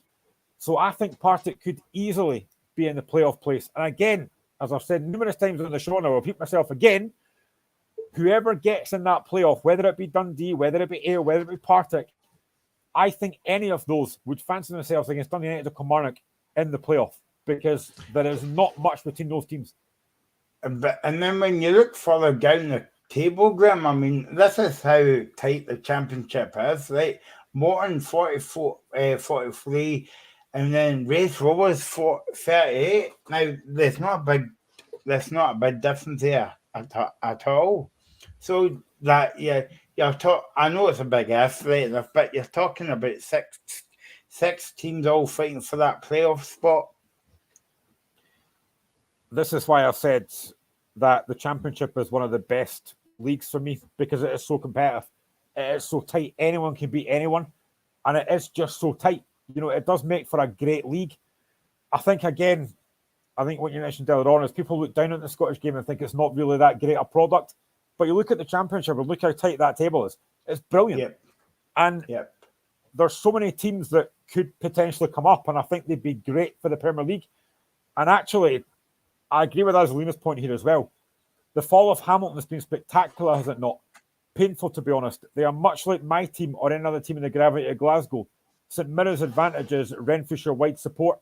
Yeah, I mean, Hamilton have been a big story this season, because, to be honest, at the start of the season, I think I said at the start of the season when we started these shows, there was potentially 7 teams could get promoted, and Hamilton was one of them. I did not expect them to be sitting at the bottom of the league. I really didn't. They've had a massive drop off. I think John Rankin's he's a decent coach, John Rankin, but they just don't have enough quality, I don't think, in that squad. I think you would say the same about a Broth, Graham. Like you're surprising that they're lying second bottom as well. But you mentioned Packet Thistle. They're playing Inverness tonight on the TV quarter kickoff. Chris Gooden said we are looking forward to the game. Except we're on a good run at the moment, but we know tonight is going to be a very difficult game. But we go into the game full of confidence. Inverness is a good team, but it's all about us tonight. And and that's what we're saying about the game, Graham. Should be a good game. And the thing I like Packet Thistle is they take a good support to the away games, but I don't know if that will be the same tonight up in Inverness on a Friday night. Yeah, a potential hard game. I mean, I suppose I think for Inverness and their fans and Billy Dodds is, have they got an eye? And I know it's a while away yet, but have they got an eye on that semi-final against Falkirk? I would hope they've not, because they've got bigger games to come. But that's such a massive occasion, and I just hope they don't take their eye off the ball, because they want to try and do better in the championship. Again, Inverness are not that far behind. They're only on 36 points. If they win tonight, give themselves a chance. It's a big game, and I'm glad that this is a game that's on TV. I know they could have showed Queen's Park against Arbroath. Probably not the best game to show, because it's you would imagine that Arbroath, Queen's Park will win that. And again, same with the United against Cove Rangers. No point in showing that. So it is great that they are showing the Partick Thistle game on TV tonight, and it should be a decent game. As I say, I think Chris Doolan's done a decent job there. It's a massive, massive game on a Friday night. Hopefully, it'll be decent attendance, but you do wonder sometimes if fans just think, the game's on TV, it's a Friday night, I can't be bothered, just watch on TV. But I hope it's a good crowd tonight. I think Inverness have done a decent job this season. Again, Billy Dodds have been quite impressed with. I think he's got a decent side there. Billy Mackay is sitting on 11 goals this season, so he's done a decent job. I think they're a good side, but this is a big, big test for both teams tonight.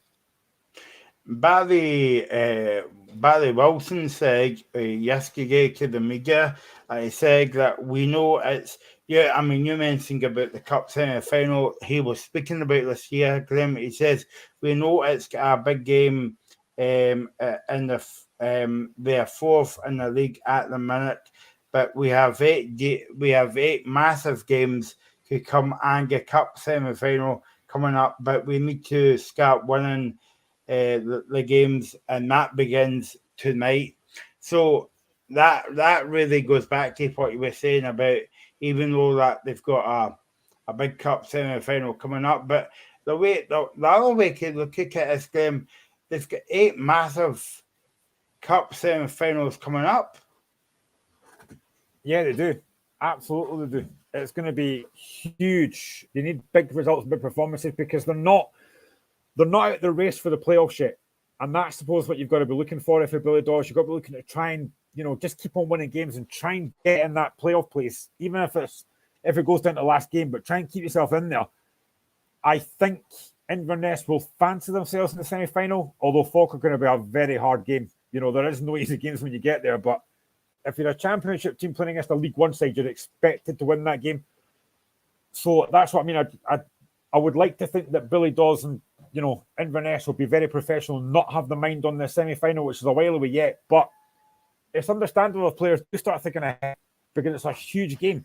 You've got a chance to get to a Scottish Cup final against Celtic or Rangers. It's a massive game, but you've got to take care of league business for starting tonight, and it's a hard game against Partick Thistle. As I said, Chris Doolan's done a very good job there.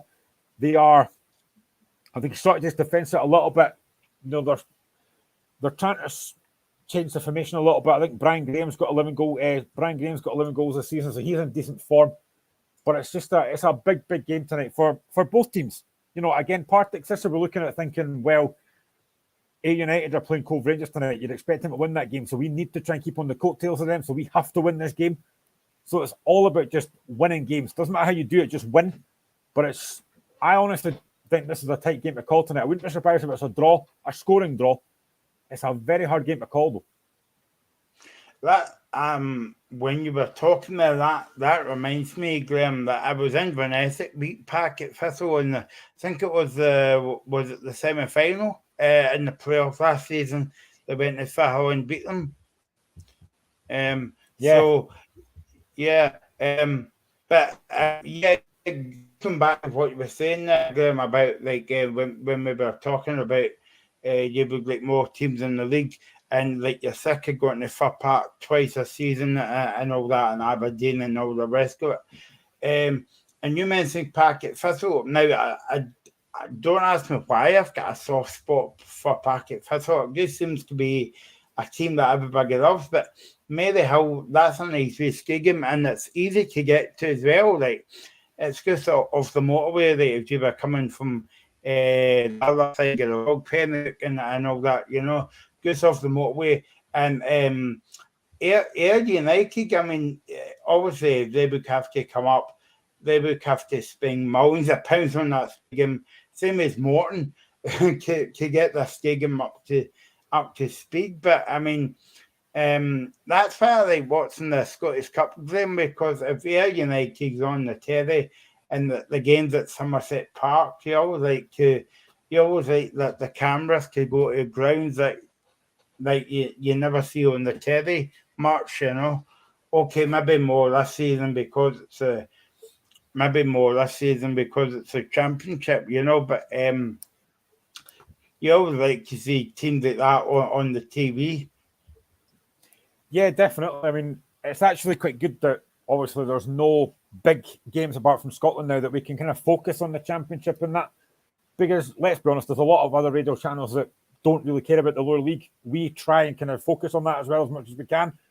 And yeah, I've said this before. I love the Scottish Cup. I always have since I was born. I've loved the Scottish Cup, and I've loved seeing like all these different grounds on TV, and that's why I kind of like. And again, I've said this before in the past as well, that I understand why grounds had to get renovated after what happened in Hillsborough, but I do still like seeing these kind of old-fashioned grounds where you can stand behind the barriers and stuff, and you're still standing with your pie or your Bovril. I love that. I think it's great. And you know, you watch when Darvel played Aberdeen, it was the same there as well. And that's what I love. You know, that's where I think Scottish football is. Again, this is where I say that Scottish football does get talked in a lot, but I love seeing these old-fashioned grounds. Somerset Park's a nice wee ground. I've never been there before, but a lot of folk talk about it and say it's a brilliant wee ground. You know, and hopefully, again, if A United come up, and I know they would have to kind of renovate, but it would be great for teams like A United to be in the Premier League. I really do believe that. And that's why I want Queen's Park to come up, because I think to say that it would be embarrassing if they come up, I couldn't disagree more, honestly. I think it would be great. It would be, I don't want to use the word fairy tale, but for a team like Queen's Park, who we all know about their past history, it would be incredible if they come up. And the way it's going just now is looking very likely. They've only got 7 games to go. I think potentially looking maybe at winning, if they maybe win 3 or 4 of those, then I think they're probably going to come up. And it would just be brilliant. It really would. And what a story it would be. It would be one of the best stories in Scottish football for a long, long time if they come up. Yeah, no, exactly. And it'd be good to see kind of like, you know, if Packet Thistle comes up as well, it's a big if, but it would be good to see Thistle, Queen's Park, Celtic and Rangers all from Glasgow in the one league, because I don't think that's happened before with them. If it has, it's been a long, long time. Yeah, no, exactly. So that's the games tonight then. Inverness, Packet Thistle, Ayr United against Cove Rangers, and Queen's Park against Arbroath. No games on tomorrow, but I think there's games in the League 1 tomorrow and League 2, but not in the Championship. Okay, let's move sports now, because we have covered the Rugby Six Nations over the past couple of weeks, some men's in action, and they did well. They finished in 3rd place, and in the World Cup's coming up in September, and actually I was looking through my kind of notes. I do prepare for the show right enough, 5 minutes before we go on there, but but I didn't realise that next year it's going to be a big year for. It's got between this year and next year, it's going to be a big year for France, right? Because This year you've got the World Cup in September, and then next year you've got the Olympics and the Paralympics in France as well. So a couple of big years. Might just move to France. Yeah, exactly. Not at the moment then enough, because I don't know if you saw the fights as well, but we'll leave that to another show. Yeah, so let's get back on the Six Nations. Scotland kick off tomorrow against who else but the old enemy, England, Graham. They're playing at Newcastle. Yeah, so Scotland's games, actually, I've got them written out here. So they play England tomorrow at 4:45. Then they play Wales at home on the 1st of April at the DAM Health Stadium, which is just next to Murrayfield. They then play France on the 16th of April away from home. And they then finish off with 2 home games against Italy on the 22nd of April and Ireland on the 29th of April. So Scotland have only got 2 away games against England and against France. So a decent chance for Scotland to get some points on the board. But yeah, a big game to start tomorrow against England. I was looking at some of the comments actually. Vice Captain Helen Nelson thinks that Scotland can spring a major surprise and beat England in their opening match. She said England have actually scored 40 tries in the last 4 meetings with Scotland. That's maybe not a great stat. Maybe we shouldn't have read that one out. But she did say, we love playing against England and we love the fact we're underdogs, said Nelson. We'll take that and put in a good performance on Saturday. We've had a few injuries, and previously that would have been a scary place, but now we've got depth coming through, and it's a perfect opportunity for these youngsters who've been training really well. Captain Nielsen will win her 47th cap, while 9 of Brian Neeson's matchday 23 have made fewer than 10 international appearances. So it's quite a young side that Scotland have got out. But listen, I've said this before as well. Whenever you play England at anything, football, boxing, tiddlywinks, you want to win. You just want to win. So I think tomorrow will be a very difficult start.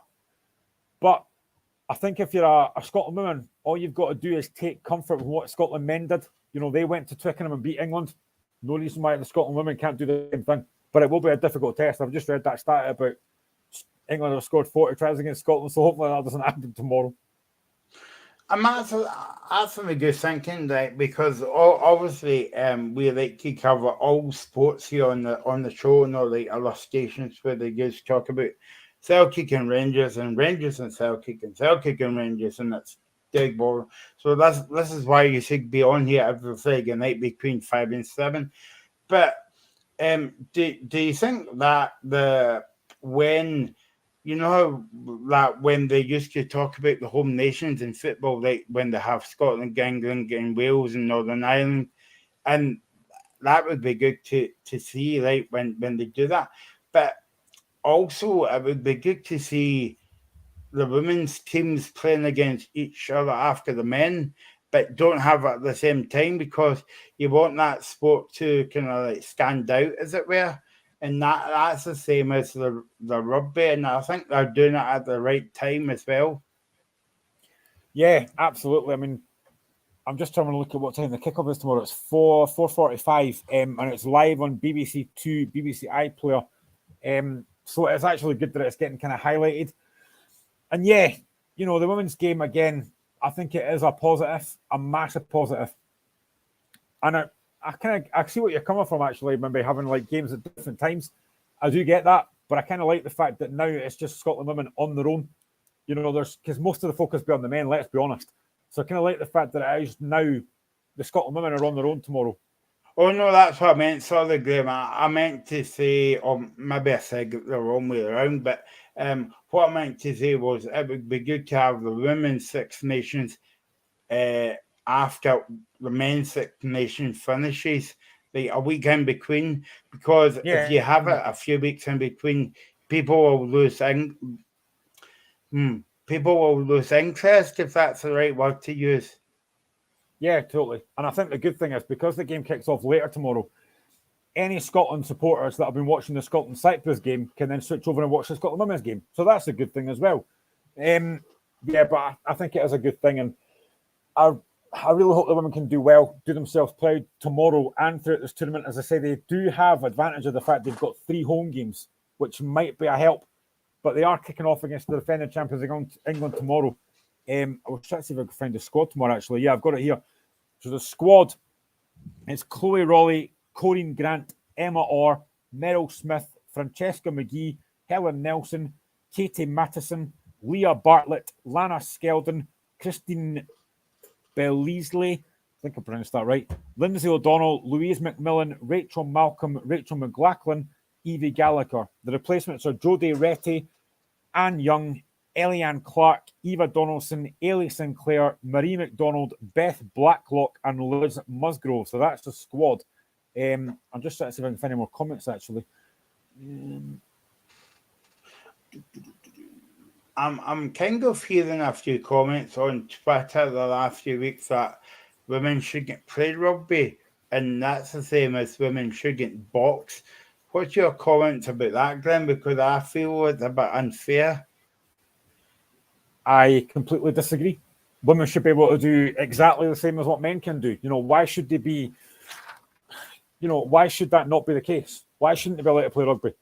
Women can like rugby, women can like football, women can like boxing. I don't see any issue with that.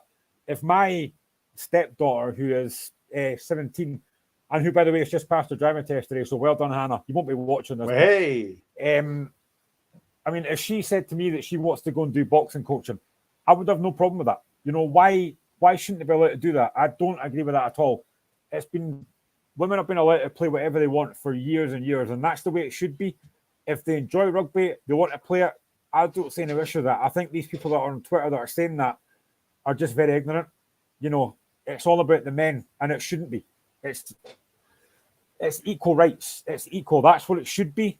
So I completely disagree with any comment like that on Twitter, and I think it should be called out. Yeah, I call them keyboard warriors, Glenn, because you don't see them telling you that to your face. They would rather sit in a darkened room sometime and talk a lot of nonsense. They would hide behind a faceless account posting that kind of thing. That's why I think, again, we spoke about this quite a while ago about like trolls on the internet that can message footballers or message folk and say, oh, you were terrible, or you were this, or you were that. And, to see that people are saying women shouldn't play these kind of sports, it's, come on, it's 2023. Why are we even thinking stuff like that? They should be allowed to do whatever they want to do. I just think it's ridiculous to make comments like that, to be honest.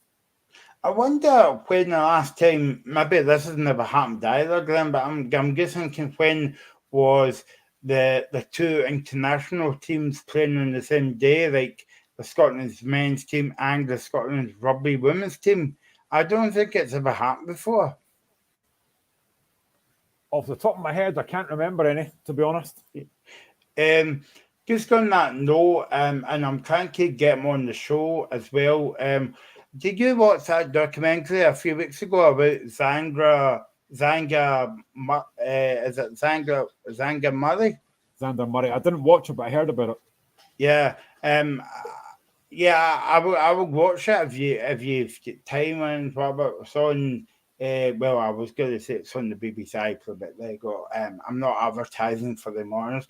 But that was a kind of opening. That was a good kind of insight into, a football player's life, and like he would want to come out, but he was a bit hesitant at coming out because he doesn't know what the public's saying, and like the keyboard warriors as well. But it's a bit of a shame. But I saw some positive comments about that on Twitter about a posted about this boy was thinking about coming out, but he was a bit unsure.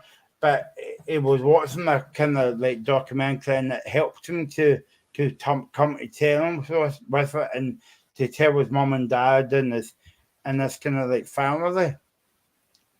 Yeah, and I think if one person does that, then maybe it gives people a lot more confidence to come out and say that. And I think it really shouldn't matter if you're gay, straight, whatever. It really shouldn't matter. You're doing a job that you love. If that was me, I wouldn't care what anyone else thinks.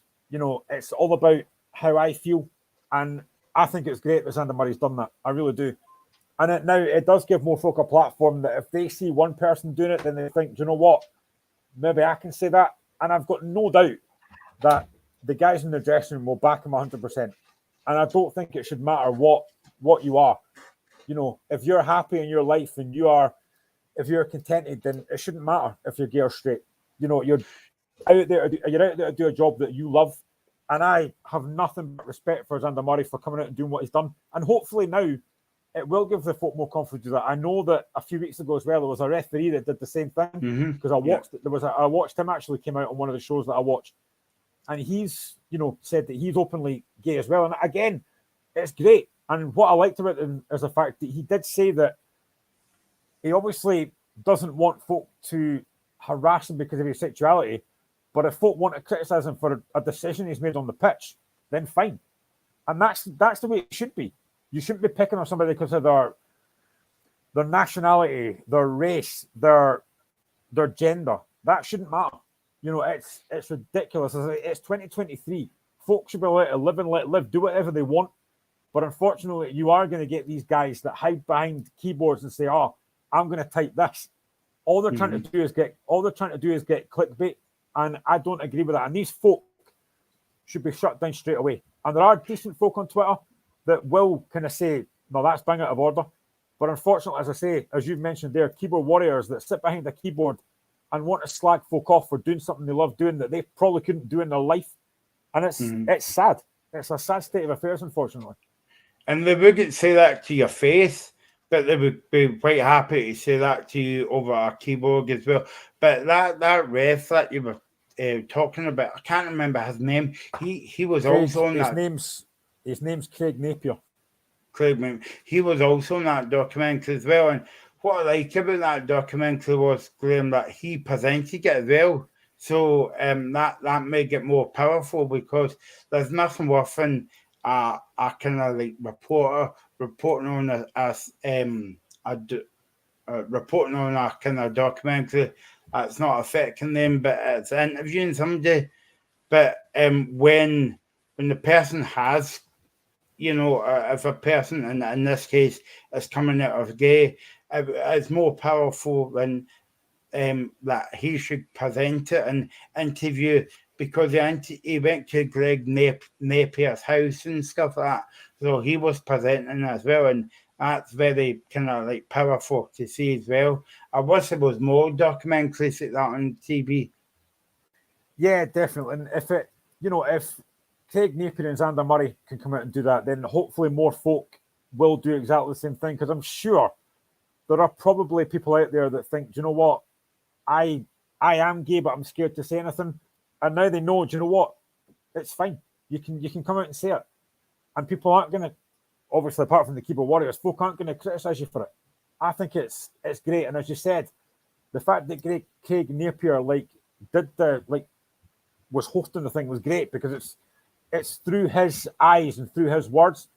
And I think that can only be a good thing. And hopefully now, folk that have seen that, if they kind of think that they maybe can't do it, well, they know they can now, because, you know, these guys have done it. Yeah, no, exactly. And I was only on for half an hour, but I think that's enough time to get the message across, you know. And as I was saying, I went on to social media after, and you know, a few negative comments, but you're always going to get that anyway. But like, and then he retweeted a comment saying that, "Oh, I was brilliant because I felt as though I was going to come out this."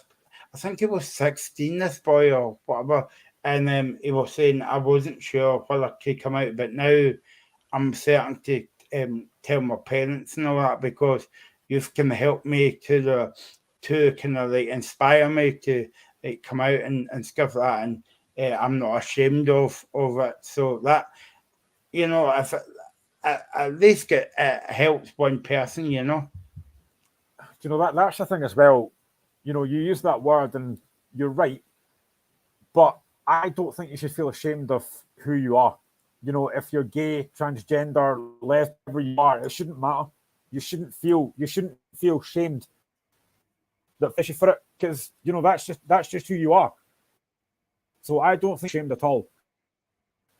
And as you say, if somebody comes out and says they now feel more confident in telling their folks about that, then that's great. But they should never feel ashamed to be who they are. If folk are disgusted or embarrassed, that's their problem. That's not your problem. That's their problem. Yeah, no, exactly. But the thing about this, Graham, is when I know we're going off from one here, but like years ago, like you would never hear people like doing a program talking about, I want to come out, because if you did that, people will A, look at you as if to say what, and B, they would just laugh at you. But now it's like it's okay to come out. It's okay to come out to talk about mental health, because I know that you've got a WhatsApp group, and by the way, that it's a good thing that you're doing that, so that people can relate to issues that is affecting them, but they were a bit scared to come out to talk about it because it's not like the word on the street, if you know what I mean. Yeah, I mean, to be honest, when I set my Hearts WhatsApp group there, I might maybe 10 folk in it, because it is a Hearts group chat, but I have 240 folk in it. And, the thing is, we don't actually just talk about Hearts, we talk about other stuff as well. We do talk about Scotland, we talk about other things as well. And everybody knows, because we all said in the group chat, if anyone is struggling, then there's 240 of us that can come and talk to, and folk have done that. And it's actually quite good, because I actually have a couple of folk have messaged me to say this is the best thing that could have happened, because somebody actually was struggling a little bit, and because of the group chat that I've now got, folk are actually, this is part of their life now, this group chat, which for me is brilliant. I set it up just to be a Hearts group chat, but now folk are actually saying how beneficial it's been to them, and it helps their mental health. And now I think one person, and actually I'm going to mention this as well, kind of shameless plug. I was about to say, when are you getting an invite to the wedding, Graham? I know. So two of the folk that are in my group chat are actually getting married, having met through my group chat, which is mental. But also the bride has asked if I would do her the honor of giving her away, because if it wasn't for me and the group chat, they wouldn't be getting married. So I'm like, wow, stunned. But yeah, I mean, this group chat has been incredible, and some folk have actually said that they now have, they now know there's people they can talk to, although they might not have met us in the flesh. I mean, they've seen me on screen, and I do these kind of Twitter chats about Hearts and stuff, and I had like 400 tuned in the other day, which is mental.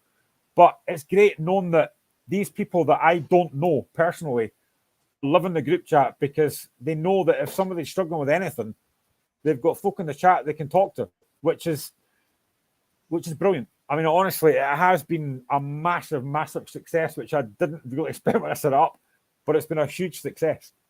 It'd be brilliant if you can do a locker room live from the wedding. Oh, that'd be hilarious. I'd be hungover though. I don't think I could do that. But the big question is, Graham, right? And everybody wants to know this: are you going to give that person away, or are you undecided to give it that? No, I couldn't say no to that. I mean, how can you say no to a bride that's getting married? I couldn't do that. Of course, I'm doing it. Ah, good man. Well done. See, when you text me that last week, I was so basically. To be honest, I don't even know who she is. I mean, well, I know her through the group chat, but I've never met her before, so I could be turning up at somebody's wedding who might be an active murderer. I don't know. I hope not. I'm delighted. I hope you get the right wagon, Scott. But no, what I was saying to you last week as well was you're well named, Graham, because Graham gave us a quick reminder of blind date with Cilla Black. Yeah. And if you're watching this, and if you're under 20, you might not know what I mean, but it's okay, because I don't know what I mean either. But yeah, so Graham. Here's our Graham with date. Here's our Graham with date number 1. That sounded a bit like somebody from Newcastle there, but yeah, I'll let you off with that one, Graham. I sounded more like Danny Dyer there. Here's our Yeah. ground with Dyke. Here's our ground with Dyke number 1. Before we finish up and before we God get for that. into speaking about babies and all the rest of it, let's speak about basketball, Graham, because the Caledonian, what they called again? The Caledonian Gladiators. Yeah, well done. Gladiators, ready. Ready. Contenders, 1, 2, 3. ready. Awooga! Now, here's Graham with a quick reminder. They're in the BBL Trophy final, where they're playing against the Cheska Phoenix on Sunday, Graham. So that's a big achievement for them. And believe it or not, they're playing at the Emirates. So they must not need to play at Hampden or a New Cross ground or something. They're playing at the Emirates, right, on Sunday, and it's a sell for the game. So good luck to them, Graham. Who knew? A 6,000 sellout crowd, which is brilliant. And this would be if they win it, the first trophy of the new era, because they were originally, I think they were known as the Glasgow Rocks, I think it was, or Scottish Rocks, I should say. So this will be the first trophy in a long, long time. So it'll be fantastic if they win it. And as I said, they've got a sellout 6,000 crowd, which would be brilliant. And there's every chance that they're going to win that game. I really hope they do. I know that the manager, Gareth Murray, is very, very positive about winning this game. So it's another great thing for the Scottish game as well. You know, what a great opportunity this is for the basketball team, and hopefully they'll manage to win the game as well. And the fact it's at home would hopefully give us a decent advantage.